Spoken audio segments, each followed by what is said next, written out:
देखना शुरू कर चुके हैं MCO 01 organizational theory and behaviour. June 2024 का ये क्वेश्चन पेपर है। सबसे पहले बात करते हैं क्वेश्चन नंबर 1 की 2024 के जून के पेपर से, right. So we have the question that asks us describe the various steps involved in formulating strategies. हमें क्या करना है, वो स्टेप्स बताने हैं जिससे हम स्ट्रैटेजीज बना सकें। स्ट्रैटेजीज किसके लिए बनानी है? For change of employees behaviour. हमें एम्प्लॉय के बिहेवियर को चेंज करना है, उसके लिए हमें स्ट्रैटेजीज बनानी है, और उन स्ट्रैटेजीज को बनाते समय किन किन स्टेप्स को ध्यान में रखना है ये हमें बताना है। ध्यान दीजिएगा, एम्प्लॉय के बिहेवियर के लिए हमें कुछ स्ट्रैटेजी बनानी है और उस स्ट्रैटेजी के स्टेप्स लिखने हैं। ठीक है, स्ट्रैटेजीज नहीं बतानी, स्ट्रैटेजीज बनाने के स्टेप्स लिखने हैं। तो आइए बात करते हैं steps involve in formulating strategies for changing employ behaviour in an organisation, right. तो in application of learning theories particularly operant conditioning has proven कि हम लोग क्या कर सकते हैं, एम्प्लॉय के बिहेवियर को चेंज कर सकते हैं। ऑर्गेनाइजेशन के अंदर जितने भी एम्प्लॉयज़ हमारे पास काम कर रहे हैं उनके बिहेवियर को हम चेंज कर सकते हैं। अब हम और जो ऑर्गेनाइजेशन के अंदर एम्प्लॉयज़ काम कर रहे हैं उनके बिहेवियर को चेंज क्यों करना चाहेंगे? सबसे पहला सवाल आपके मन में ये आएगा। तो मान लेते हैं कि मैं एक एम्प्लॉय हूँ और मुझे कोई फंक्शन परफॉर्म करना होता है। इस फंक्शन में नए नए एडवांसमेंट्स आते रहते हैं, राइट। अब मुझे इन एडवांसमेंट्स को सीखना होता है, लेकिन आपको पता है कि जब कोई एडवांसमेंट आया तो एम्प्लॉय क्या करता है, रेजिस्ट करता है उस नए एडवांसमेंट को सीखने के लिए। तो हमें क्या करना है, इनके बिहेवियर को इसी हिसाब से चेंज करना है, ठीक है, जिससे हमारे ऑर्गेनाइजेशन की जो वायबिलिटी है वो बनी रहे, साथ के साथ जो फंक्शंस हैं वो इम्प्रूव हों। इसीलिए हम क्या चाहते हैं, अपने एम्प्लॉय का बिहेवियर चेंज करना चाहते हैं। अगर सब कुछ सही होता है तो हमें कोई फंक्शन परफॉर्म करने की ज़रूरत नहीं पड़ती है, right. So scholars like Jennifer and Gareth have outlined a structured approach कि हम किसी भी एम्प्लॉय का बिहेवियर मॉडिफिकेशन कैसे कर सकते हैं, इसके बारे में जेनिफर और गैरेथ ने हमें बताया है। अभी जेनिफर और गैरेथ हैं क्या? जेनिफर जॉर्ज, गैरेथ जोन्स, साथ में मिलकर इन्होंने बहुत सारी किताबें लिखी हैं जो एम्प्लॉय के बिहेवियर और पर्सनालिटी वर्क परफॉर्मेंस के रिलेटेड काम करती हैं।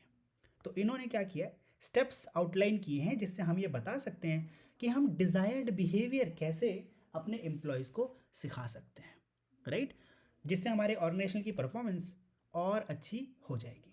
तो पहला है identify the behaviour to be learned. हमें पहले ये पता लगाना है कि आखिर हमें सीखना क्या है। सीखना मतलब सिखाना क्या है एम्प्लॉयज़ को। हम क्या चाहते हैं कि एम्प्लॉय क्या करे हमारे ऑर्गेनाइजेशन में। तो सबसे पहला स्टेप ये है कि हम आइडेंटिफाई करें specific behaviour the organisation wants employ to learn. क्या गड़बड़ हो रही है हमारे एम्प्लॉय से और कहाँ सुधार करना है। फॉर एग्जाम्पल, अगर सेल्स फिगर डिजायर्ड स्टैंडर्ड से कम है, मान लेते हैं आपने सोचा कि भाई ये जो एम्प्लॉय है, मान लेते हैं एम्प्लॉय का नाम है एलेक्स। अब एलेक्स क्या कर रहा है, एलेक्स का हमने जो डिजायर्ड स्टैंडर्ड है सेल्स का, वो हमने पर मंथ रखा हुआ है 5 लाख रुपीज़ का सेल होना चाहिए एलेक्स से, because Alex is getting a salary of 50,000 रुपी। तो उसको अपनी सैलरी जस्टिफाई करने के लिए 5 लाख रुपए की सेल लेकर आनी है। लेकिन हो क्या रहा है कि भाई एलेक्स जो है वो 5 लाख की सेल्स कंटिन्यूसली जनरेट नहीं कर पा रहा। कहाँ इशू आ रहा है, बाकी लोग तो जनरेट कर पा रहे हैं, एलेक्स नहीं जनरेट कर पा रहा। तो हमें क्या देखना है कि आखिर कहाँ कमी हो रही है, राइट। तो the manager may determine that employ need to develop better sales strategies, है ना, एलेक्स को कुछ बढ़िया सेल्स स्ट्रैटेजी सीखनी है। तो कौन कौन से स्ट्रैटेजी स्टेप्स रिक्वायर्ड रहेंगे जॉब परफॉर्मेंस को और बढ़िया करने के लिए, तो उसी के बिहाफ पे हम वो बिहेवियर एलेक्स के अंदर जो है फीड करने की कोशिश करेंगे। नेक्स्ट अगला स्टेप क्या रहेगा, अगर हमें बिहेवियर मॉडिफाई करना है तो एक बार हमें ये पता लग गया कि एलेक्स को सिखाना क्या है। मान लेते हैं एलेक्स का ना जो प्री अप्रोच था, यानी कि जैसे क्या करते हैं, प्री अप्रोच, अप्रोच और सेल्स, 3 स्टेप्स होते हैं जनरली, प्री अप्रोच, अप्रोच और सेल्स। वैसे तो सेल्स में बहुत सारे स्टेप्स होते हैं। अगर हम जनरली पहले कोई कस्टमर हमारे पास आएगा उससे पहले हमारी कुछ प्रिपरेशन होनी चाहिए, जिससे कस्टमर आते ही हम उसको समझ पाएँ कि कस्टमर को क्या क्या प्रोडक्ट और सर्विसेज चाहिए। तो मान लेते हैं प्री अप्रोच, अप्रोच और उसके बाद सेल्स। फीडबैक भी इसी के अंदर ऐड कर सकते हैं, बट आप अभी इन 3 स्टेप्स पर ध्यान दीजिए, राइट नाउ। तो हमें ये समझ में आ रहा है कि एलेक्स का जो प्री अप्रोच है, मतलब कस्टमर से मिलने से पहले जो उसके होमवर्क करना चाहिए उसको, वही सही नहीं है, जिसकी वजह से वो गलत तरीके से अप्रोच करते हैं और कस्टमर जो है कंफ्यूज हो जाता है, जिस वजह से प्रोडक्ट खरीदता नहीं है ना, राइट नाउ। तो एक बार अगर हमें पता लग गया कि इनको कौन सा बिहेवियर सीखना है, तो बस once desired behaviour is identify, the next step is to evaluate the current status और बेसलाइन परफॉर्मेंस की अभी कहाँ गड़बड़ है, कितनी गड़बड़ है। प्री अप्रोच में अगर एलेक्स से गड़बड़ हो रही है तो कहाँ गड़बड़ हो रही है, प्लानिंग क्यों नहीं कर पा रहा है, क्या उसके पास प्रॉपर सेल्स मटेरियल नहीं है, क्या उसके पास जो है गाइडेंस नहीं है, क्या उसको नए प्रोडक्ट की जानकारी नहीं है, या फिर कंज्यूमर के बिहाफ पे वो जो हम लोग नीड मॉडिफिकेशन करते हैं वो नहीं कर पाता, कहाँ कहाँ गड़बड़ है ये पता लगाएंगे। सो मैनेजर एनालाइज करता है कि how employees currently perform in relation to the desired standards, अभी कितना कर रहे हैं और इनको करना कितना चाहिए।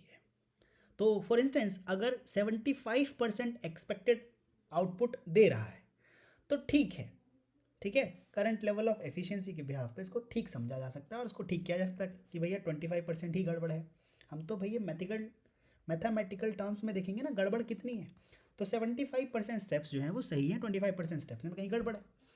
सो ये जो एनालिसिस है, this analysis helps manager to establish a foundation for measuring progress and identifying performance gaps, कि भाई प्री अप्रोच में इतना स्टेप में गड़बड़ है तो इनको ये चीज़ें ठीक करके देनी है। नेक्स्ट स्टेप क्या रहेगा, नेक्स्ट स्टेप जो जेनिफर और गैरेथ ने बताया वो है कि functional analysis, right. Functional analysis involves a deeper examination of existing behaviour and their consequences, अभी क्या बिहेवियर हमारा एम्प्लॉय शो कर रहा है और उसके क्या कंसिक्वेंसेस हो सकते हैं। मैनेजर इवैल्यूएट करेगा कि करंट बिहेवियर उसकी जॉब आउटकम पर क्या इन्फ्लुएंस डाल रही है, राइट। फॉर एग्जांपल अभी क्या है, अगर इस एम्प्लॉय को बढ़िया से प्री अप्रोच की ट्रेनिंग दी जाती तो क्या ये अच्छे से तैयार नहीं होता अपने कस्टमर के साथ डील करने के लिए, हो जाता, जाहिर सी बात है। तो यहाँ inadequate training, lack of motivation और अनसपोर्टिव वर्क एनवायरनमेंट हो सकता है। In this step manager assess 3 की aspects, pre-behavior circumstances, actual behavior and the consequences of that behavior, मतलब बिहेवियर आने से पहले ही उसकी तैयारी क्या है और सिचुएशन के बिहाफ पे वो कैसे बिहेव करता है, एंड बिहेवियर के बाद रिजल्ट क्या निकल कर आएगा। These are 3 steps, okay. तो ये जो एनालिसिस है ये बताएगी कि कहाँ पर किस तरीके से कितनी गड़बड़ है। This analysis highlights area that need improvement and reason behind the current performance level, okay, right। फिर अब आप क्या करेंगे, इंटरवेंशन स्ट्रेटजी। एक बार जब आपको पता लगे कि गड़बड़ कहाँ कहाँ हो रही है, एक बार बस आपको पता लग जाए, ठीक है, हमें पता लग गया प्री अप्रोच स्टेप में इनके साथ गड़बड़ है और हमें वही ठीक करना है, तो इंटरवेंशन स्ट्रेटजी क्या करेगी, जो मॉडिफिकेशन है बिहेवियर का इसी स्टेप में हम लोग डिवाइस करते हैं, ऐड करते हैं। तो at this stage manager devise methods to encourage desired behaviour. अब मैनेजर के लिए क्या काम होगा, जैसे सेल्स पीपल हु मीट और एक्सीड देयर टारगेट, उनको फाइनेंशियल इंसेंटिव्स मिल जाएं जिससे बाकी लोगों को क्या रहे, मोटिवेशन, ठीक है, पॉजिटिव मोटिवेशन मिले। पब्लिक रिकग्निशन अगर आप उन्हें दे रहे हैं, मोटिवेट कर रहे हैं, मेंटेन कर रहे हैं, इंप्रूव करने में हेल्प कर रहे हैं, साइमल्टेनियसली जो पुअर परफॉर्मेंस है, ठीक है, राइट, तो उनको काउंटर प्रोडक्टिव बिहेवियर के साथ हम लोग डील कर सकते हैं, तो जिससे हमारा रिवॉर्ड और करेक्टिव मेजर्स ठीक रहेंगे। अब इंटरवेंशन स्ट्रैटेजी यहीं पर डिवाइस की जाएगी कि किस एम्प्लॉय के लिए कितना रिवॉर्ड और कितनी पनिशमेंट दी जानी चाहिए और इसके बीच में बैलेंस भी क्रिएट किया जाना चाहिए। तो इंटरवेंशन स्ट्रैटेजी क्या करेगी भाई, यहीं पर हम लोग बिहेवियर मॉडिफिकेशन के लिए स्टेप्स जो है स्टेप लेंगे बेसिकली, ठीक है, right. Next is evaluation of performance. एक बार हमने इंटरवेंशन स्ट्रैटेजी फॉर्मुलेट कर ली कि इस एम्प्लॉय के साथ करना क्या है, उसके बाद हम रिजल्ट देखेंगे। मान लेते हैं हमने वो कर दिया, हमने बाकी सभी एम्प्लॉयज़ को रिवॉर्ड कर दिया कि भाई जिसका जिसका सेल्स 5 लाख के 75% तक के स्लैब में भी है, उसको ये सारे रिवॉर्ड मिलेंगे। 100% तक में है तो उसको इतना सारा रिवॉर्ड मिलेगा। 50% अचीव किया है तो उसको थोड़ा ट्रेन किया जाएगा, और 50% से नीचे वालों को पनिश किया जाएगा। अब पनिशमेंट में क्या हो सकता है कि उनके एक्सेसिव ट्रेनिंग हो सकती है, राइट, है ना।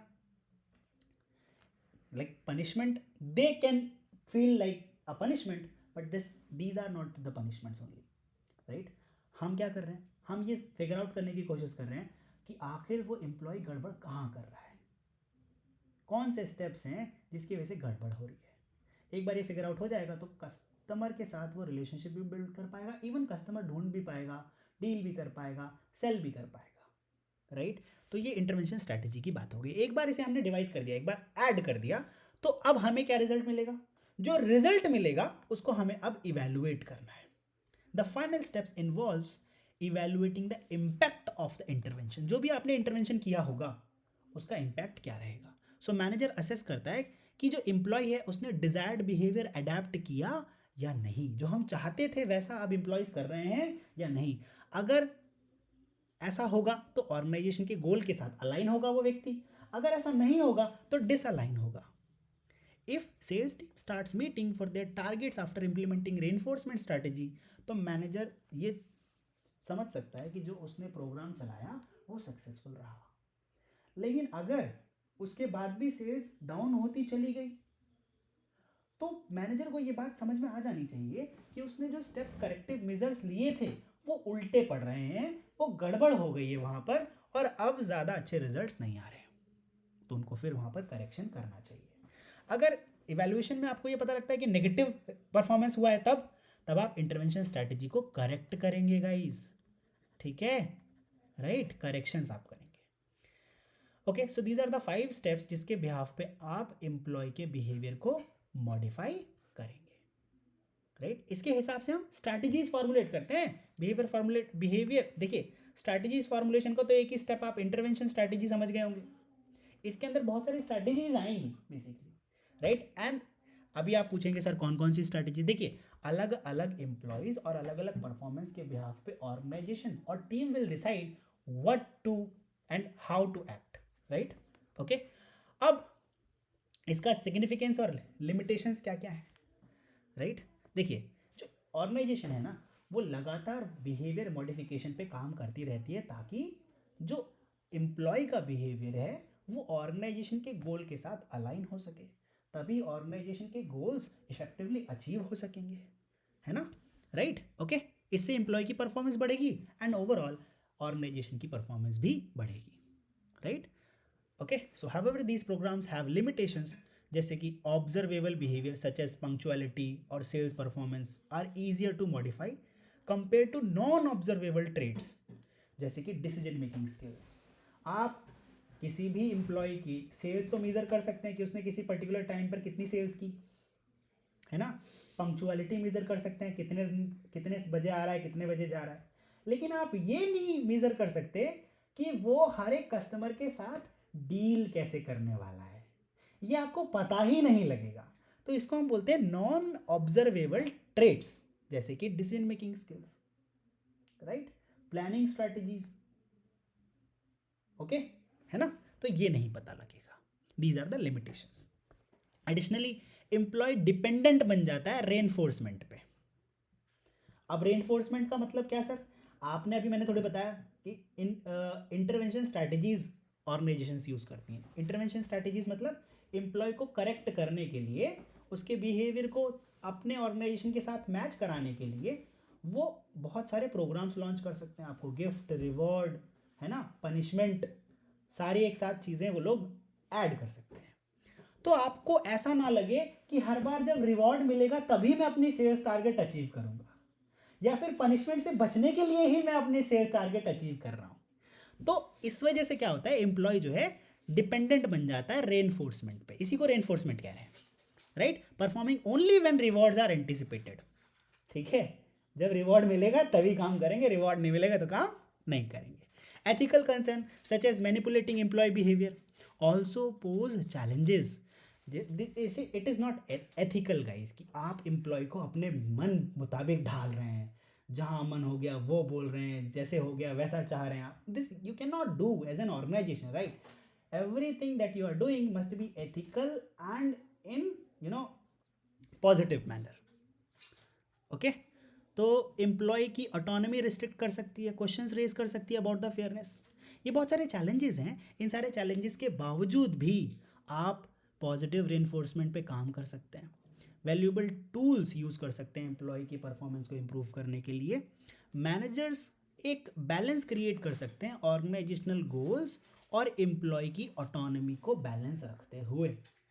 ठीक है, कि एम्प्लॉय ऐसा ना बाउंड फील करे, एम्प्लॉय भी बैलेंस में रहे और ऑर्गेनाइजेशन भी बैलेंस में रहे, right? So this is all about the question number 1, that is describe the various steps involved in formulating strategies for change of employees behavior in an organization. Now let's move to the question number 2 guys. I hope आपको question number 1 effectively समझ में आया होगा. Yes everyone, नीचे comment कर दीजिए आप लोग. अच्छा, कमेंट नहीं, व्हाट्सएप पे आप मुझे मैसेज लिख दीजिए कि हाँ क्वेश्चन समझ में आ गया था. ठीक है, अच्छा आपको क्वेश्चन नंबर 1 समझ में आ गया तो मैं आप लोगों को एक बार प्रोग्राम की तरफ ले चलता हूँ. Guys, we are learning MCom and MCom का हमारे पास पूरा सिलेबस सेम 1 से सेम 4 तक का सारा है, including the project and everything, assignments, project and your the question paper that I am doing right now. और हम लोग सिर्फ क्वेश्चन पेपर्स नहीं ऐसे आप लोगों को प्रोवाइड कराते हैं, हम लोग थॉरोली आपको पूरा सिलेबस पढ़ाते हैं. बिकॉज सी होता क्या है कि if you are enrolled for an M Com programme, तो आप एम कॉम अगर कर रहे हैं, मास्टर्स अपना कर रहे हैं, तो this is may be the last time you are studying from college, may be the last time, right? So this is the only last chance to study about your management subjects in thorough manner. तो मेरे साथ आप ये आसानी से कर सकते हैं. आप सेम 1 में आपके पास सब्जेक्ट्स हैं ये 4, MCO 01, MCO 021, MCO 04, MCO 05, organizational theory and behaviour, managerial economics, business environment, accounting for managers decision, right? Okay, clear है now? So these are some of the sample degrees. क्या क्या मिलेगा आपको अगर आप क्लासेस में एनरोल करते हैं? तो live plus recorded lectures, notes, project guidance, assignment, doubt सब sessions, exam practice papers and so on. Okay, हम लोग पूरी कोशिश करेंगे कि आपका पूरा का पूरा जो मास्टर्स है वो विद इन 2 ईयर्स हो जाए, with in 2 years. Guys, sir आप ऐसा क्यों बोल रहे हैं कि विद इन 2 ईयर्स? एमकॉम तो 2 ही साल का होता है. देखिए, कोई भी सब्जेक्ट अगर आपका पेंडिंग रह गया तो आपकी डिग्री जो है वो 6 महीने से लेकर साल भर तक डिले हो सकती है. एंड ये जो 6 महीने और साल भर बढ़ेगा आपकी डिग्री में, इसका कोई हर्जाना आपको भरने वाला नहीं है.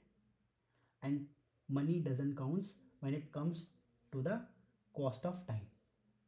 आप पैसे तो चुका सकते हैं लेकिन समय नहीं चुका सकते. ठीक है, so please complete your the whole degree within 2 years, right? Fees जो है 3000 MCO 01 की है, 4000 रुपये जो है मैनेजरियल इकोनॉमिक्स के लिए है, 3000 रुपये बिजनेस एनवायरनमेंट के लिए है, और MCO 05 के लिए 5000 accounting for managerial decisions.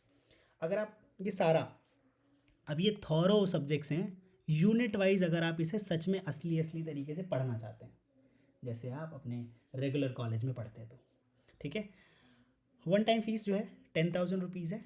As of now अगर आप क्रैश कोर्स करते हैं सिर्फ, तो क्रैश कोर्स की फ़ीस आपके लिए अभी फ़िलहाल कुछ समय के लिए जो है ये रहने वाली है सिर्फ और सिर्फ, मैं आपके लिए इसको 8,000 कर दें, नहीं, और कम कर देते हैं, 7,000, अरे नहीं और कम, ठीक है 5,000,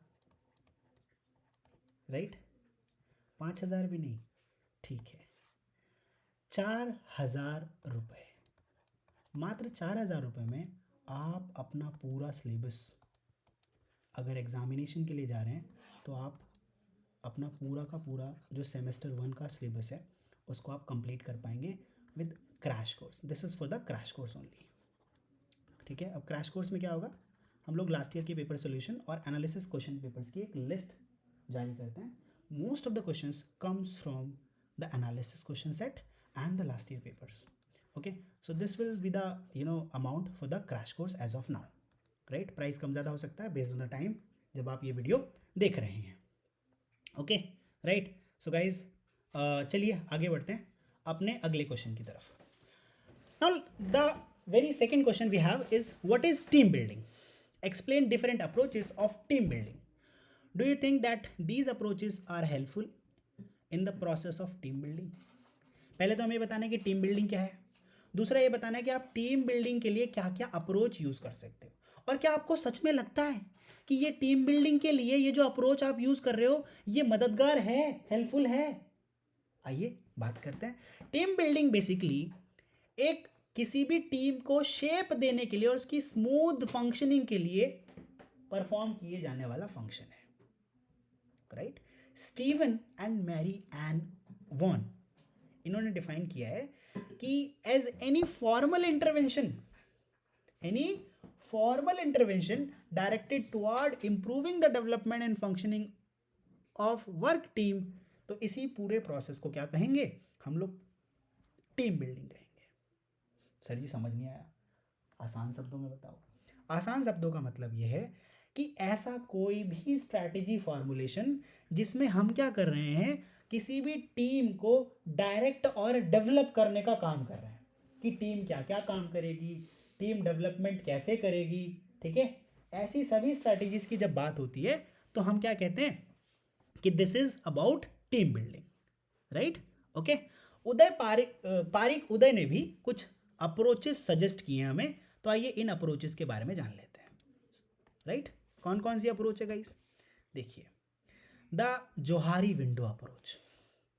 ये जो अप्रोच है ये एम करता है at helping members to express their feelings. Johari window ये बताती है कि एम्प्लॉयज़ ना अपने जो एक्सप्रेशंस हैं वो शो कर सकें। And we all are humans, right? In an organization we all are humans, we are not machine, we are not just there for the machinery work for 9 to 5 or something like 8 or 10 hours job, right? So Johari window approach बताती है कि अगर आपको एक अच्छी team building करनी है, उदय Pareek suggest करते हैं कि जोहारी विंडो अप्रोच में आप एम्प्लॉय के ओपिनियन, रिएक्शन और फीलिंग को समझें, राइट? सो इससे क्या होगा, आपकी सेंसिटिविटी बढ़ जाएगी अपने टीम मेंबर्स के लिए। क्या हो जाएगी? सेंसिटिविटी बढ़ जाएगी आपके टीम मेंबर्स के लिए। This is the very important aspect of team building, right? Okay, when I say team it means one, and team like team कैसे फॉर्मुलेट होती है? जब बहुत सारे अलग अलग एम्प्लॉयज़ अलग अलग बैकग्राउंड से आते हैं और अलग अलग एक्सपर्टीज़ के साथ आकर एक टीम बिल्ड करते हैं, तो वो ज़्यादा अच्छा रिजल्ट कर सकते हैं इंडिविजुअल रिजल्ट्स के मुकाबले। अगर एक इंडिविजुअल 5 लाख रुपए की सेल ला के दे सकता है, तो ऐसे 5 इंडिविजुअल्स 25 लाख की नहीं 50 लाख की सेल ला के दे सकते हैं, because they will be a team, right? क्योंकि इंडिविजुअल एक्सपर्टीज लैक समवेयर, और जब ये एक टीम बन जाती है तो सबकी जो एक्सपर्टीज है वो एक दूसरे के साथ शेयर भी होती है। Next, role negotiation approach. ये जो अप्रोच है ये बताती है कि हम एक्सपेक्टेशन समझें अपने टीम मेंबर्स की। अगर मैं अपने टीम मेंबर्स की एक्सपेक्टेशन समझूंगा तो इससे क्या, कोलैबोरेटिव एफर्ट जो है टीम मेंबर्स का वो बढ़ जाएगा, राइट? ओके, है ना? Then the team roles approach. This approach advocates that there are certain roles which each member are expected to perform. Belbin ने इन 8 रोल्स को बताया है कि भाई ये 8 रोल कौन कौन से हो सकते हैं। पहला है चेयरमैन का एक रोल। अगर आप एक टीम बनाते हैं तो जो मेंबर्स हैं टीम के सभी मेंबर्स, ऐसा नहीं कि टीम के एक एक मेंबर को ये रोल फॉलो करना होगा, नहीं नहीं नहीं, टीम के हर एक मेंबर्स को ये 8 के 8 रोल्स फॉलो करने होंगे। रूल नहीं है, ये रोल है, परफॉर्म करने पड़ेंगे। ओके, पहला है आपको चेयरमैन, कोऑर्डिनेटर बनना पड़ेगा, सभी लोगों के साथ कोऑर्डिनेट करना पड़ेगा। कोई फंक्शन परफॉर्म हो रहा है तो उसके लिए आप सब लोग मिलकर आएंगे और उस काम को करेंगे। Next, shaper. अगर कोई काम अकेले नहीं हो रहा है तो सारे लोग मिलकर उस काम को करने की कोशिश करेंगे। प्लांट, किसी नए आइडिया की ज़रूरत पड़ेगी तो आप उस नए आइडिया को ऑर्गेनाइजेशन में उस टीम के अंदर ऐड करेंगे। मॉनिटर, इवैल्यूएटर, आप मॉनिटर करेंगे आपकी टीम कहीं पर कोई गड़बड़ करी और आपको लगता है कि करेक्टिव मेजर लिया जा सकता है तो आप सजेस्ट करेंगे, राइट? कंपनी वर्कर हैं आप। रिसोर्स इन्वेस्टिगेटर, कि रिसोर्सेज को कम से कम ज़्यादा अच्छी एफिशिएंसी के साथ कैसे यूज़ किया जाए, इन्वेस्टिगेट करके आप रिसोर्सेज को यूज़ करेंगे। टीम वर्कर एंड कंप्लीटर, ओके, आपको टीम के साथ काम करना होगा। और फिनिशर, आपको वो जो टास्क पूरी टीम को मिला है वो आपको कंप्लीट भी करना होगा। कलेक्टिव मेजर लेके। Is it right? Now so smooth performance of these roles brings harmony in the effort of team members. अगर ये सारे के सारे फंक्शंस सभी मेंबर्स फॉलो करने लगें तो इससे होगा क्या? हार्मनी आएगी, एक दूसरे के साथ सौहार्द बढ़ेगा और बढ़िया टीम बिल्डिंग हो जाएगी। Next approach is behaviour modification approach. इस अप्रोच में हम करते क्या है? ये फोकस करती है कि जो टीम के मेंबर्स हैं उनका बिहेवियर किस तरीके का है। Examining members behaviour toward the team. जैसे हम लोगों ने बोला कि ये टीम है, लेकिन मेंबर्स इंडिविजुअली उस टीम को कैसे देख रहे हैं, उसके लिए क्या बिहेवियर रखते हैं। तो ये मॉडिफिकेशन अप्रोच काम करती है कि सब लोगों का जो बिहेवियर है वो एक सिमिलर वे में रहे, right? So the individual members evaluate his और her own behaviour and finds out the most suitable behaviour, कि मैं इस ऑर्गेनाइजेशन में, इस टीम में रोल कैसे प्ले कर सकता हूँ, और वो सबसे सुटेबल बिहेवियर को अडेप्ट कर लेते हैं, अडॉप्ट कर लेते हैं। इससे क्या होगा? हुआ कुछ नहीं है, उनका बिहेवियर मॉडिफाई हो गया है।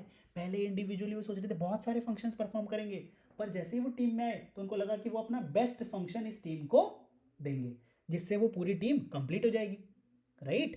मान लेते हैं आप बहुत अच्छे स्पीकर हैं और आप अच्छे प्लानर भी हैं, लेकिन प्लानर में थोड़ी गड़बड़ है, स्पीकर आप बहुत अच्छे हैं।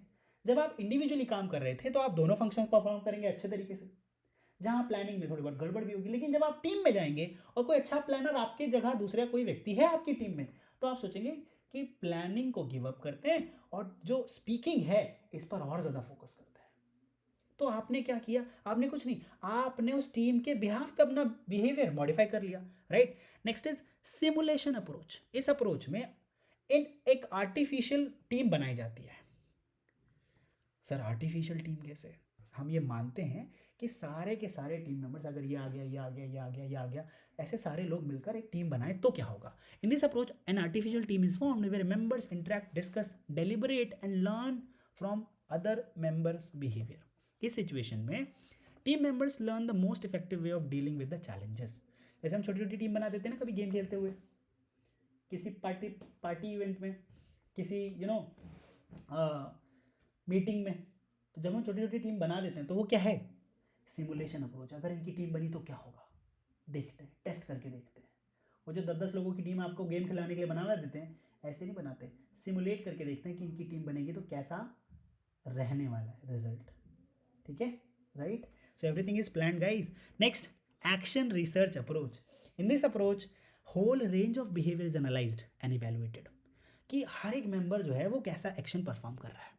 तो जो रिसर्चर है, जो टीम बिल्ड कर रहा है, बेसिकली उसी को रिसर्चर कर रहे हैं हम लोग। तो जो रिसर्चर है वो इंटरेक्ट करेगा सभी टीम मेंबर से और उनके बिहेवियर को इवेल्युएट करेगा। ये जो एफर्ट है ये मोस्ट सूटेबल बिहेवियर हर एक व्यक्ति का पता लगाएगा और पता लगाएगा टीम में सारी चीज़ें हैं, जो भी बिहेवियर हमें पूरी टीम से चाहिए। अगर इंडिविजुअल बिहेवियर उसको टोटल बनाता है तो बहुत बढ़िया, किसी चीज़ की कमी रहेगी तो एक और मेंबर को ऐड किया जाएगा, कुछ एक्सेस रहेगा तो मेंबर्स को मॉडिफाई किया जा सकता है, ठीक है, right? The appreciative inquiry approach. ये जो अप्रोच है ये पॉजिटिव क्वालिटीज़ ढूंढती है बेसिकली, जैसे नाम से पता लग रहा है एप्रिसिएटिव इंक्वायरी, कि ऐसे कौन से टीम मेंबर्स हैं जिनको अप्रिशिएट किया जा सकता है, ठीक है, राइट? ओके, तो जो टीम गोल है उसको और ज़्यादा पॉजिटिवली इन्फ्लुएंस करने के लिए आप जो पॉजिटिव क्वालिटीज़ हैं टीम मेंबर्स की उसको हाईलाइट करते हैं, ठीक है, राइट? तो गाइज हमने ये तो जान लिया, हमने क्या जान लिया? हमने ये तो जान लिया कि भाई टीम बिल्डिंग क्या है, कौन कौन सी अप्रोच है ना? अब आपको क्या लगता है कि ये जो अप्रोच है ये टीम बिल्डिंग में मदद करेगी? बिल्कुल मदद करेगी। आइए देखते हैं कैसे मदद करेगी। आइए दोस्तों, मज़ा आएगा। पारेख उदय ने क्या किया? इंटीग्रेट कर दिया इन सभी अप्रोचेस को टीम बिल्डिंग में। हमने जो भी अप्रोच पढ़ी अभी, चाहे वो जॉरी विंडो अप्रोच हो, नेगोशिएशन अप्रोच हो, टीम्स रोल अप्रोच हो, सिमुलेशन हो, इन सबको इन्होंने टीम बिल्डिंग के लिए ऐड कर दिया, टीम बनाते समय इसका यूज़ किया। तो इससे रिजल्ट क्या निकला? ठीक है, राइट? रिजल्ट ये निकला कि हम लोग जो फ्यूचर है उसको प्रोजेक्ट कर सकते हैं। अब प्रोजेक्ट करने का ये मतलब नहीं कि लिटरल फ्यूचर वही होगा, बट हम लोग ये देख सकते हैं कि प्रोजेक्शन क्या हो सकता है। In this approach team members prepare common vision of team. जो छोटी छोटी टीम्स हैं वो अपने खुद के विजन बनाएंगे and may be further developed as a broader organizational vision, right? So the team members may be encouraged to make effort toward the realizing them. Next, linkage with individual goals. देखिए जब हम team बनाते हैं ना तो इस बात का ध्यान देना चाहिए कि जो पर्सनल गोल है ना वो ऑर्गेनाइजेशनल गोल हमें बनाना है, या फिर जो ऑर्गेनाइजेशनल गोल है वो हमें पर्सनल गोल के साथ उसका लिंक बनाना है। अगर हम ये बना दी, हमने आप करके करने में कामयाब हो गए, तो मान लेते हैं कि अगर हमें क्या करना है, पूरे ऑर्गेनाइजेशन की सेल्स इंप्रूव करनी है 10%, और हमने एम्प्लॉय को क्या लालच दिया कि अगर आपने अपनी सेल्स 20% इंप्रूव कर ली तो आपकी सैलरी 30% इंप्रूव कर दी जाएगी। सोचिए, अब जो ऑर्गेनाइजेशन का गोल था 10% सेल्स बढ़ाने का, किसके कंधे पे आ गया? एम्प्लॉय के। Eventually the organisation becomes from the employ only. तो हम क्या कर रहे हैं, राइट? आपको ये बात तो पता है कि the team, right, is made up of the block of individuals. So you must be aware that the building block of team is individual. Each person has her or his goals as well as a team goal. आपका खुद का भी तो गोल है कि मुझे ये करना है। आपका गोल है कि यार अगले 1 साल में घर लेना है आपको, और आपको पता लगा कि आपकी ऑर्गेनाइजेशन में अगर आपने 20% सेल इंप्रूव कर ली विद इन 6 मंथ्स, तो आपकी 30% जो सैलरी है वो बढ़ जाएगी। इसका मतलब आपका जो पर्सनल गोल था उसको अचीव करने में ऑर्गेनाइजेशन मदद कर रहा है, अगर आप ऑर्गेनाइजेशनल गोल को अचीव करते हो तो, जो कि आपका पर्सनल गोल भी हो जाएगा। तो यही तो है linkage with individual goals. Therefore, the individual goal must be integrated with the team goal. This brings harmony in the team effort and enhances the performance of the team. इससे भाई जो टीम के एफर्ट्स हैं वो ज़्यादा अच्छे हो जाएंगे। फिर है फोर्स फील्ड एनालिसिस। बहुत सारे फोर्सेस हैं जो एक टीम को अच्छा परफॉर्म करने के लिए इन्फ्लुएंस करते हैं। क्या करते हैं? इन्फ्लुएंस करते हैं। So team members are required to analyse these forces and identify the positive forces, कि अगर हमने ये किया तो क्या रिवॉर्ड मिल सकता है, क्या अच्छा हो सकता है, टीम के लिए और बेहतर क्या हो सकता है। ठीक है, right? Next is strengthening positive forces. The positive forces are identified and further reinforced. ठीक है, मतलब अगर हमने कोई पॉजिटिव फोर्स फाइंड की कि हमारी टीम ज़्यादा अच्छे से रिकॉग्नाइज की जाएगी अगर हमने कोई एक फंक्शन परफॉर्म करके दिखाया, तो हमने क्या किया, उसको और ज़्यादा मजबूत बना दिया। ठीक है, नेगेटिव फोर्सेस को रिड्यूस करेंगे। ठीक, राइट, कि अगर ये नहीं किया तो ऐसा हो सकता है, तो कोशिश करेंगे कि वैसा हो ही ना। फिर हम मॉनिटर करेंगे। टीम बिल्डिंग में monitoring is also very important, कि कौन सा व्यक्ति क्या कर रहा है, टीम इफेक्टिवली रन करेगी या नहीं करेगी। So team members talk out the detail plan and targets to be achieved. ठीक है, राइट? सो हम स्टेप्स परफॉर्म करते हैं और हर एक स्टेप्स को मॉनिटर भी करते रहते हैं कि हमने ये स्टेप बढ़िया परफॉर्म किया, अगला वाला क्या स्टेप होगा, ये वाला स्टेप परफॉर्म किया, अगला वाला क्या स्टेप कैसे हो सकता है। ठीक है, right? So the proper monitoring mechanism facilitate the process of accomplishment of team goal, right? So while building the team, the manager must take into account those factors which contribute to effective accomplishment of team goals, right? Okay, now so this is about the question number 2 of your MCO 01. What is team building? Explain different approaches, and do you think that these approaches are helpful? Yes, these approaches are helpful. अभी हमने जाना, right? Now let's move to the question number 3. Now let's move to the question number 3. Discuss the effective and ineffective dimensions of leadership and also explain the factors that influence leadership effectiveness. Okay, right? Now, right? So effectiveness depends, हमें क्या बताना है guys, कि भाई effective और ineffective leadership क्या है, dimension, leadership के डायमेंशंस अच्छे और बुरे कौन से हैं। ठीक है, also explain the factors that influence leadership effectiveness.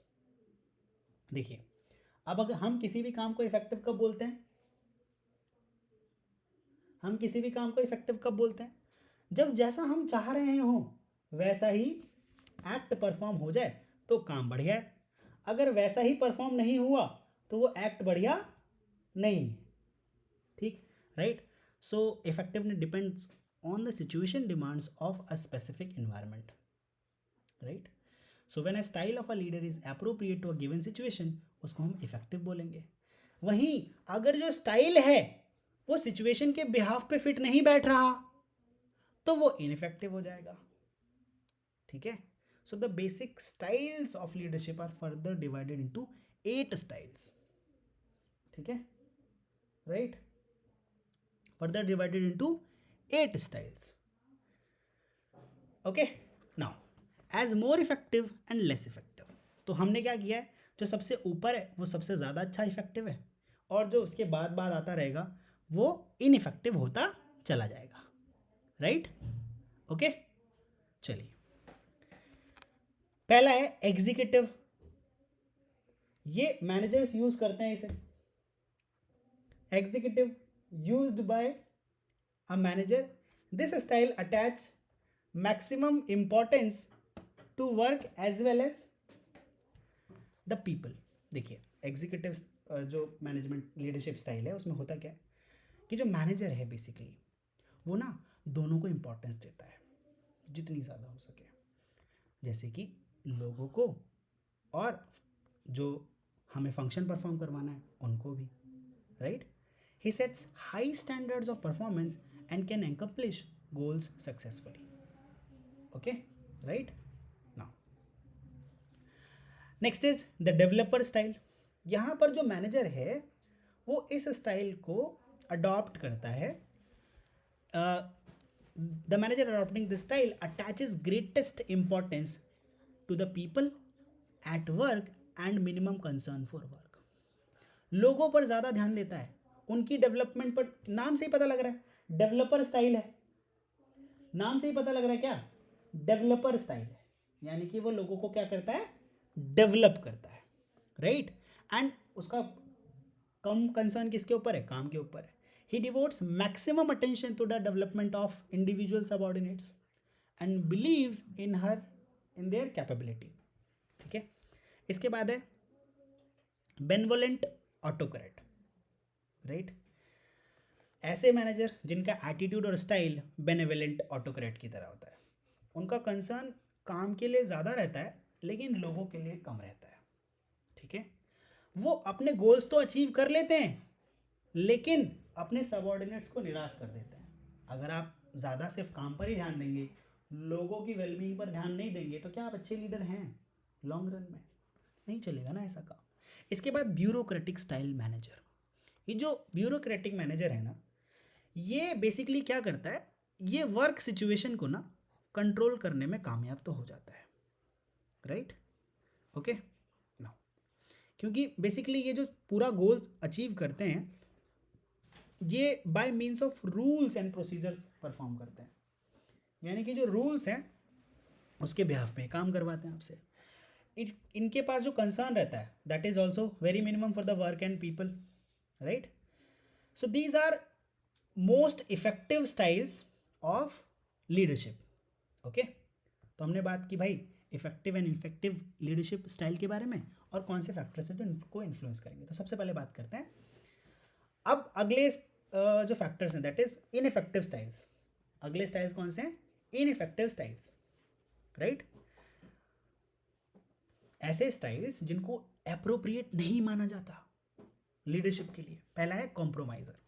एक ऐसा manager who is equally concern with the people and work, जो दोनों के लिए कंसर्न हो, लोगों के लिए भी और अपने काम के लिए भी. तो इससे होता क्या है कि आप दोनों पर ध्यान देने के एवज में करते क्या है, अच्छा डिसीजन नहीं ले पाते, राइट. और आपके ऊपर प्रेशर आता है, ठीक है, राइट. और इससे क्या हो जाता है कि आप अच्छे डिसीजन मेकर नहीं होते, तो आप एक इनइफेक्टिव मैनेजर लीडर बनते हैं. इसके बाद missionary. The missionary manager is one who aims at harmonious relationship among people and as an ideal and is little concern with work, ठीक है, राइट. लोगों के साथ अच्छा रिलेशन तो बनाने की कोशिश करेंगे लेकिन काम के लिए उतना ज़्यादा कंसर्न हम लोग नहीं रहेंगे, राइट. ओके, लेकिन सिचुएशंस ऐसी आती हैं जहाँ पर हम लोगों को काम पर फोकस करना पड़ता है और इससे होता क्या है कि हम अच्छे रिजल्ट्स नहीं ला पाते। तो मिशनरी स्टाइल मैनेजर्स जो होते हैं वो भी अच्छे से परफॉर्म नहीं करते, उनको भी इनइफेक्टिव मैनेजर बोल दिया जाता है। Next is autocrat. Autocratic manager वो होता है जो वो बोलेगा वही किया जाना चाहिए। An autocratic manager is interested only in work and results thereof, whereas the situation requires a relation orientation, right? So such a manager lacks confidence in his subordinates and depends on high-handed management. तो अगर मान लेते हैं मैं आपके साथ किसी organisation में काम कर रहा हूँ, I am at an senior post, like I am a manager of the team, और अगर मैं सब कुछ अपने मन से करवाए जा रहा हूँ, सिर्फ मुझे काम चाहिए, ठीक है, मुझे लोगों से कोई मतलब नहीं है, मुझे सिर्फ रिजल्ट से मतलब है, काम से मतलब है, ठीक है, तो क्या मैं एक अच्छा लीडर हूँ? क्या ये अच्छा स्टाइल ऑफ लीडरशिप है? नहीं, ठीक है। इसके बाद है deserter, the manager who is concerned with neither people nor work, ठीक है, और उनका जो एटीट्यूड है ना काम के लिए वो क्या है? पैसिव एटीट्यूड है, एस्केपिस्ट है, मतलब भागना चाहते हैं लोगों से भी, अरे बताता हूँ, कल बता दूंगा, आज बता दूंगा, ठीक है, डेस्क पे भेज देना फाइल, साइन ही तो करना है, देख लेंगे यार, क्या समस्या है, ठीक है, राइट। तो ये कौन लोग हैं? डेजर्टर, ठीक। So these are some of the ineffective styles of leadership. ये शॉर्ट नोट्स में भी आ जाता है कई बार क्वेश्चन, दोनों को ध्यान रखिएगा। Now let's move to the factors that influence leadership effectiveness.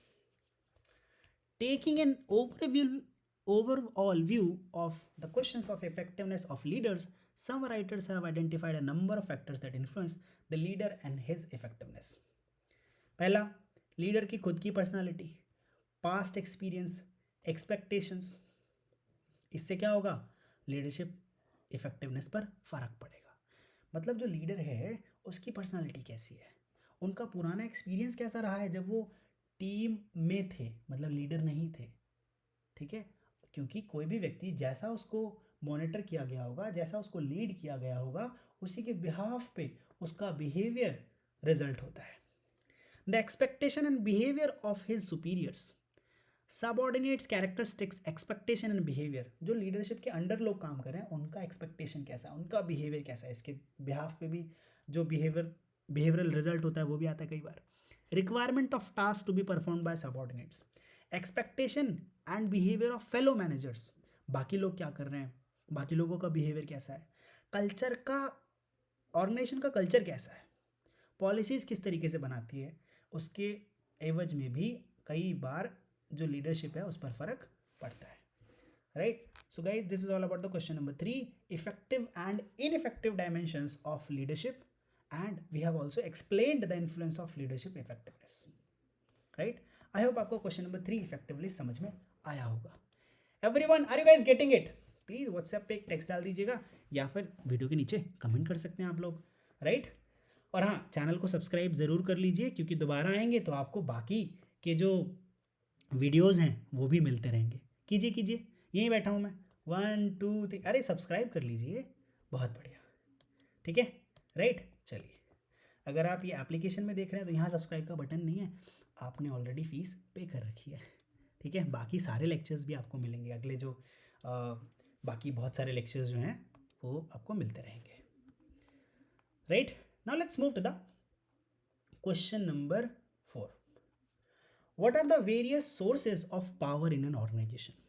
अगर आप एक ऑर्गेनाइजेशन रन कर रहे हैं या आप एक ऑर्गेनाइजेशन में हैं तो आपके पास पावर कैसे आएगी, right. Okay, what is power? Ability to control something. What is power guys? Ability to control something, ability to control, right. जैसे आज के दिन में अगर मैं बात करूं, Modi ji is the most powerful person in India because he has ability to control over the resources and decisions of India as of now. So he is one of the most powerful person in India right now. ठीक है, तो कौन सी ability है आपको और आप क्या control कर सकते हैं, इसके बिहाफ से ही आपकी पावर को बताया जाता है कि आपके पास कैसी पावर है। तो कौन कौन से वेरियस सोर्सेज हैं ऑर्गेनाइजेशन में जिसमें लोगों को पावर दी जाती है, अलग अलग चीज़ों को कंट्रोल करने के राइट दिए जाते हैं ना ऑर्गेनाइजेशन में, उसी से तो पावर आएगी। हमें फिर ये भी बताना है कि आप अपने आप से ऑर्गेनाइजेशन में पावर कैसे ऑब्टेन कर सकते हैं। तो ध्यान दीजिए, एक मज़ेदार बात मैं आपको बताता हूँ। अगर आप ये सिर्फ पेपर एग्ज़ाम के पॉइंट ऑफ व्यू से देने जा रहे हैं तो आपके भी कुछ मार्क्स आ जाएंगे, आपको 1-2 साल बाद डिग्री मिल जाएगी और आप अपने काम पर लग जाएंगे। लेकिन अगर आप इस पूरे के पूरे सिलेबस को इफेक्टिवली पढ़ेंगे तो जाहिर सी बात है कुछ जानकारी आपके पास आएगी और वो जानकारी हमेशा काम आएगी। आप बहुत सारे दूसरे दूसरे कोर्सेज करेंगे, बहुत सारे सर्टिफिकेट्स लेते हैं, लेकिन आप जानकारी लेंगे तो ज़्यादा फ़ायदेमंद रहेगा। खैर, विदाउट लेक्चरिंग आगे बढ़ते हैं। तो कौन कौन से ऐसे सोर्सेज हैं जहाँ से ऑर्गेनाइजेशन में पावर मिलती है? दो सोर्सेज हमारे पास रहते हैं। ये किसने बताया? फ्रेंच एंड रेवन, इन्होंने इंडिविजुअल पावर को दो सोर्सेस में डिवाइड किया है। हाँ, individual power in an organization basically, ठीक है। किसी एक ऑर्गेनाइजेशन में इंडिविजुअल के पास पावर कहाँ से आती है? तो दो सोर्सेज से आती है। पहला है फॉर्मल और दूसरा इनफॉर्मल। फॉर्मल पावर आती है कि आप कौन सी पोजीशन पर हैं ऑर्गेनाइजेशन के अंदर। अगर आप एक मैनेजर हैं तो लोगों को मैनेज करने का काम, ठीक है, राइट। आपको रिसोर्स एलोकेट करने का काम और भी बहुत सारे टास्क जो आपके अंडर आते हैं उसको परफॉर्म कराने के लिए जो भी आपके पास राइट्स होंगे, उससे आप चीज़ों को कंट्रोल कर सकते हैं, ठीक है, राइट। तो on the basis of the position occupied the person in the organization, it is derived from the organization structure and position being occupied by individuals in the organization structure. पहला है legitimate power. It may be defined as a power to control and use organizational resources to achieve organizational goals, right? तो इनके पास legal authority होती है to the person over organizational resources, ठीक है। Next is reward power. Reward power is just the opposite of coercive power. देखिए, अभी coercive power के बारे में हमने डिस्कस किया नहीं है, लेकिन अभी डिस्कस करेंगे, डोंट वरी। तो रिवॉर्ड पावर, टेंजिबल और intangible. It is the power to give promotion, praise, raise, project and other kind of rewards जो किसी सबऑर्डिनेट को दिया जाता है। कि आप किसी की तारीफ कर सकते हैं, उसका रिकमेंडेशन, आप उसको रेकमेंड कर सकते हैं कहीं पर, ठीक है, राइट। उसको प्रेज कर सकते हैं, प्रमोट कर सकते हैं, सैलरी बढ़ा सकते हैं, ठीक है, राइट। तो ये क्या है? रिवॉर्ड पावर है। ये कंट्रोल करके आ रही है ना, उनकी पोजीशंस को आप कंट्रोल कर सकते हैं। Next is coercive power. Coercive power, अब जो कोएर्सिव पावर है ये डर के ऊपर डिपेंड होती है। It is the power to give punishment, ठीक है, right, okay. So out of fear negative results निकल कर आते हैं। अगर कोई काम आप करने में अक्षम रह गए, नहीं कर पाए, तो लोग इस पावर के साथ रिस्पॉन्ड करते हैं, ठीक है। आपको डिमोट कर दिया जाएगा, टर्मिनेट कर दिया जाएगा, पनिशमेंट मिलेगी, सस्पेंडिंग ऑर्डर आ जाएंगे। So these are coercive power guys. ये भी पोजीशन की वजह से ही आती है, ठीक है। इंफॉर्मेशन पावर, हाँ, कौन सा व्यक्ति आपको कौन सी जानकारी देगा।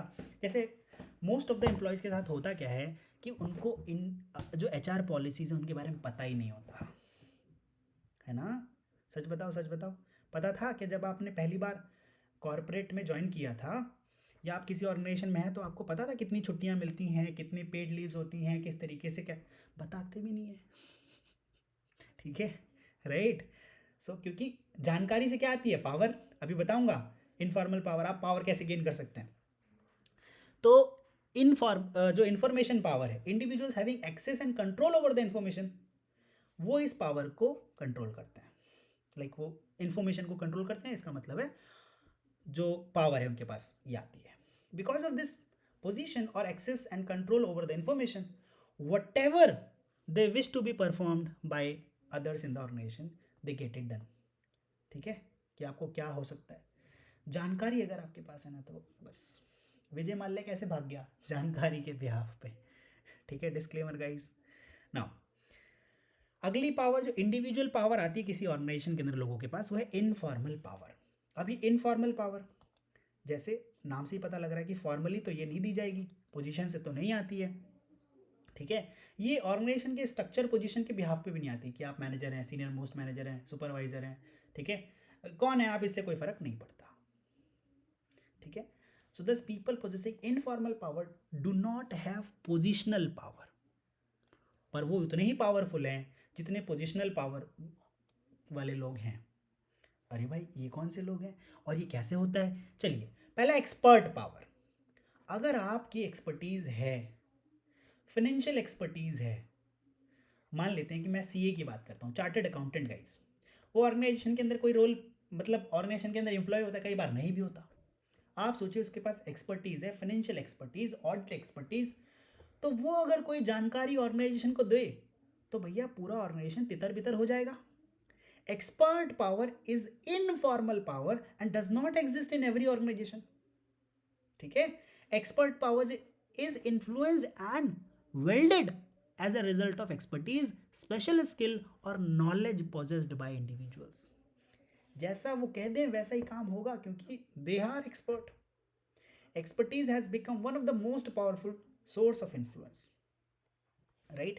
So the significance of expert power has increased manifold because the world has become more technological oriented. इसलिए एक्सपर्ट की जरूरत पड़ती है. Next is referent power. देखिए हर एक व्यक्ति के पास ना अपना एक्सपीरियंस है, कोई जानकारी है, ठीक है, और रेफरेंट पावर है. अब रेफरेंट पावर क्या होती है? मान लेते हैं कि आपको किसी विदेशी यूनिवर्सिटी में एडमिशन लेना है और आपको चाहिए लेटर ऑफ रिकमेंडेशन. अगर ये लेटर ऑफ रिकमेंडेशन आपको वाइस चांसलर से मिल जाए, आपकी यूनिवर्सिटी के वाइस चांसलर से आपको मिल जाए, तो आप सोचिए मज़ा आ जाएगा नहीं?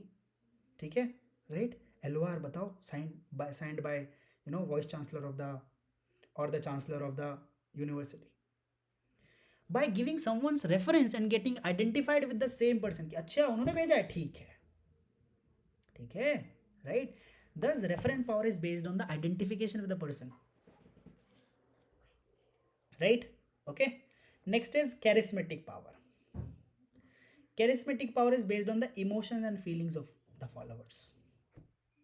It is based on assumption and belief that leader has some special or exceptional ability and other characteristics. जैसे कि आप रिलीजन, पॉलिटिक्स और यूनियनिज्म के अंदर देखते हैं. रिलीजन के अंदर बाबाजीज आर देयर, राइट, है ना. बाबाजी के पास कोई जादू है, तो ये दैट इज करिस्मेटिक पावर. ये फॉर्मल पोजीशन की वजह से तो नहीं आती, है ना. पॉलिटिक्स के अंदर कोई लीडर है, हम उस लीडर को कितना फॉलो करते हैं. अच्छा okay, the vision he had, है ना, द डिसीजन ही मेड, आज तक वो डिसीजन गाया जाता है. क्यों? Because of charismatic power.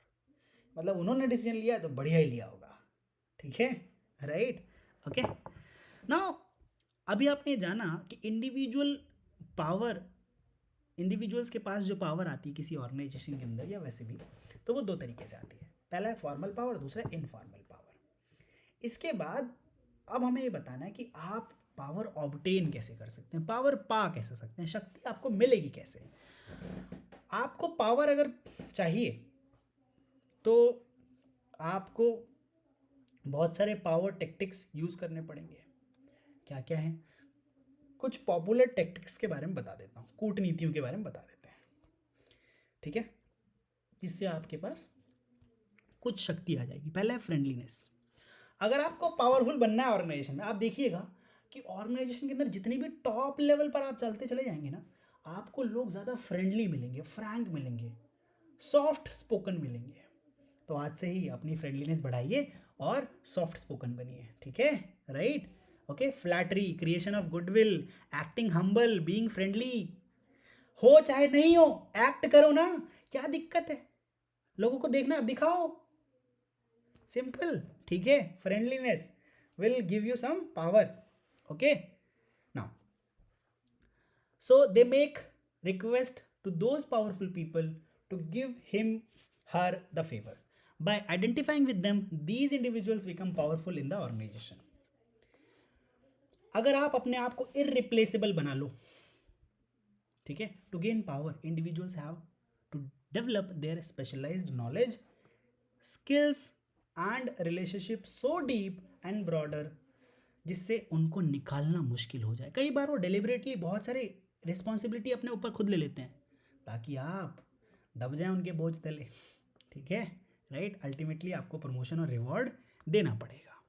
Power है उनके पास, चले जाएंगे वरना आपकी ऑर्गेनाइजेशन से। नेटवर्किंग विद पावरफुल पीपल, देखो वैसे तो नहीं आपके पास जल्दी पावर आएगी, लेकिन अगर आपकी जान पहचान बड़े बड़े लोगों से है, ठीक है, विधायक हैं चाचा हमारे, हाँ ठीक, जस्ट जोकिंग गाइज। तो it is not important that how many people do you know in the organization, but whom you know that's important. आप जानते किसको हैं और वो आपको कैसे जानते हैं। To gain power, some individuals try to identify with powerful individuals in terms of their influence in the organization. Higher the authority, status, symbol, position, control over resources इसके behalf पे, ठीक है। So by identifying and establishing themselves with themselves, persons one tries to become powerful in the organization, ठीक है। Building coalition, आपको लोगों के साथ टीम अप करना पड़ेगा, मिलना पड़ेगा, उनके साथ मिलकर काम करना पड़ेगा, ठीक है, राइट। चलिए, तो अगर आप ऐसा करेंगे तो आपके पास शक्ति है, आपके साथ लोग मिलना चाहें, आपके पास कुछ तो ऐसा होना चाहिए ना जिससे लोग आपके साथ जुड़ना चाहें, ठीक है। In order to get work done, individuals form alliance and coalition with each other over the issue based matter. दोनों हाथ मिला लेते हैं, पावर मिल जाएगी, मेरी शक्ति आपके पास, आपकी शक्ति मेरे पास, हम दोनों और ज़्यादा पावरफुल हो जाएंगे, right, okay. Being assertive and establishing credibility, one should know what one is suppose to know. आपको ये like to be very powerful, एक आपको ये जानना होगा by using direct and forceful approach such as demanding compliance with request, repeating reminders, citing rules and require compliance, ठीक है। अगर आप बार बार लोगों को ये सब याद दिलाते रहेंगे तो लगेगा आप पावरफुल हैं। Moreover one has to establish one's credibility in terms of sincerity, honesty, punctuality in words and deeds. आप अपनी credibility basically आपको बनानी है। Building pressure, this is a hostile method of gaining power. आप लोगों पर प्रेशर बिल्ड करें। Generally most of the लोगों के पास जो पावर है ना वो यही सबसे आखिरी वाली, सबसे खराब तरीके की पावर। आप लोगों के ऊपर जबरदस्ती का एकदम धमकाओ उनको, है ना, ठीक है। If management does not accept their demands, तो वो धमकाते हैं, ऐसा कर देंगे वैसा कर देंगे, तो ठीक है, फिर मैनेजमेंट मान जाती है कि अच्छा 20 लोग चले जाएंगे हमारे ऑर्गेनाइजेशन से, अरे यार कुछ तो करते हैं इनके लिए। To use of threat may provoke counter threat rather than concessions. However, pressure tactics are a part of power struggle in organization. ठीक है, some individual become member or leader of unions to build pressure on organization to gain power. कि मुझे अब और सारी चीज़ें चाहिए, मुझे और ज़्यादा कंट्रोल चाहिए रिसोर्सेज के ऊपर। आई होप कि आपको ये सारा लेक्चर इफेक्टिवली समझ में आ रहा है। We will continue with the question number 5 in very next lecture, right? Okay, आप लोग ऐप में जाकर देख सकते हैं, second video is already like came. So हम लोग कंटिन्यू करेंगे with the question number 5, explain any 4 organizational development interventions which may be applied for the improvement of the organization. Okay, तो क्या क्या कर सकते हैं अगर हमें ऑर्गेनाइजेशनल इम्प्रूवमेंट के लिए कुछ डेवलपमेंट करनी है, तो कोई 4 बतानी है। तो guys that's all for today's session, see you in the very next class, till then take care of yourself. और अगर आपको हमारी क्लासेस में एनरोल करना है तो प्लीज़ आप एनरोल कर सकते हैं। मेरा नाम है किशन कनौजिया, साइनिंग ऑफ, मिलते हैं अगली क्लास में, टाटा bye bye, you guys are really awesome.